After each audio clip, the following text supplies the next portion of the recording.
Hello everyone, good day to all of us. My name is Arnold Enriquez. Welcome to my YouTube channel, Arnold Art Tutorial. So ito po yung bagong video ko ngayon na gagawin na bintas ng Mindanao. Ayan, sa nakikita nyo ngayon yung kagayahin natin. So una, ang gagawin natin ay i-sketch natin yung forma ng bintas. Okay, so bago natin kukulayin. Okay, so kung ano yung mga color combination dyan. So ang ginamit ko ditong kulay, which is only primary color. Okay, so red, yellow, blue. Of course, yung lighter color, which is white. Okay, so then ginamit ko yung mga brush dito, yung pointed brush, bristle brush, and then with different sizes. Okay, so actually this is an acrylic painting. Okay, so yun yung medium ginamit ko. Okay, so yan, ini-sketch ko pa yan dyan. Okay, para makuha yung kung gaano yung kalaki magiging subject doon sa canvas. Okay, so ayan, napakaganda yung bintas ng Zamboanga, which is sa Mindanao. Actually doon yan sa lugar namin.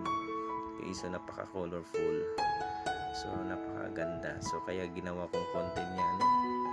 So actually matagal-tagal na rin ako hindi naka-uwi sa amin, so bisita man lang. So this serve as my souvenirs. Okay, so ayan, mamaya-maya po i-rendering ko na po yan. Okay, may kulay na yan maya-maya. So ang ginagawa ko, kinukuha ko lang muna yung perspective niya. Okay, so yung laki, yung proportionate niya. Okay, so ayun, maya-maya may kulay na po yan. So una, ang ginawa ko yung sky muna, yung combination ng kulay ng sky. So actually sunset po yan. So then later on, yun, may dilaw na. Then and at the same times yung sunod-sunod po kasi yan yung pagkagawa ng painting.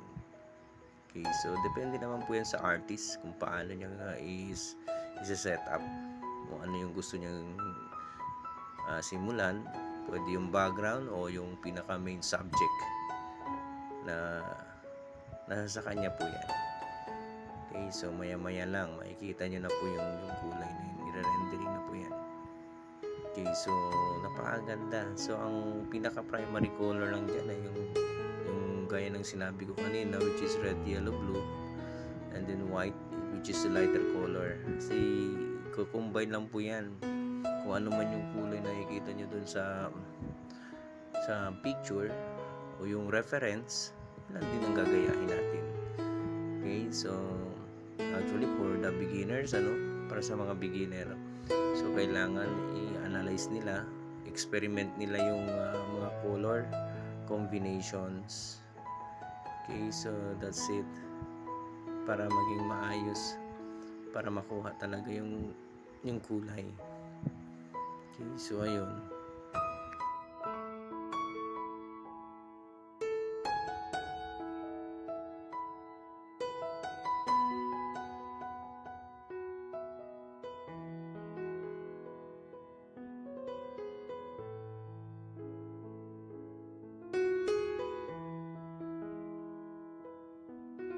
Ginawa dyan ay yung sky. So yung sky po, base po doon sa reference. So ang ginawa ko, nag-a-add ako ng maraming blue, and then konting white, and then konting red, may konting yellow. So yun ang kalabasan niya, yung kulay niya. So medyo paka-dark. So ayun. Okay, so dyan ay makikita nyo lang po yung kung ano lang yung nasa reference. Gayahin nyo lang po yung kulay. Okay, so ay importante dito sa mga beginners, kailangan i-obserbahan nila or i-experiment nila yung kulay ng mga color combinations. So ayan. Okay, so hanggang makuha nila yung tunay na kulay. Okay, so magiging realistic siya. Gayahin lang. Okay, so basta constant correct practice, makukuha ko yan lahat. Yan. So at the same time, interesado ka talaga matututo ka talaga. So ayun, makikita nyo na lang po yung outcome pagkatapos nyan.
Okay, so once again, ayan, nakita nyo na po yung almost done. Yung similar color with the reference. Ayan. Okay, so yung nakikita nyo po yung combination dyan nung reflection ng sky pati sa tubig. So actually, same color lang po yan, hinighlight lang po yan dito sa baba, yung para sa tubig. So same color with the sky, then more white to become lighter the color. Then konting shadows, kaya importante dito yung shadows eh. Okay, so yun yung magbibigay sa kanya ng buhay. Okay, so kung base sa reference, gayahin nyo lang para magiging realistic ang inyong subject. Okay, so kailangan with patience, dahan-dahan. So hindi naman po yan talagang overnight success na paggawa mo ayos na agad, lalo na yung mga beginners. Minsan na-stress sila. Gusto nila makuha agad kung ano yung gusto nilang ginagawa, yung ginagaya nila, gusto nila automatic maganda agad. Hindi, by process po yan. So basta tuloy-tuloy lang.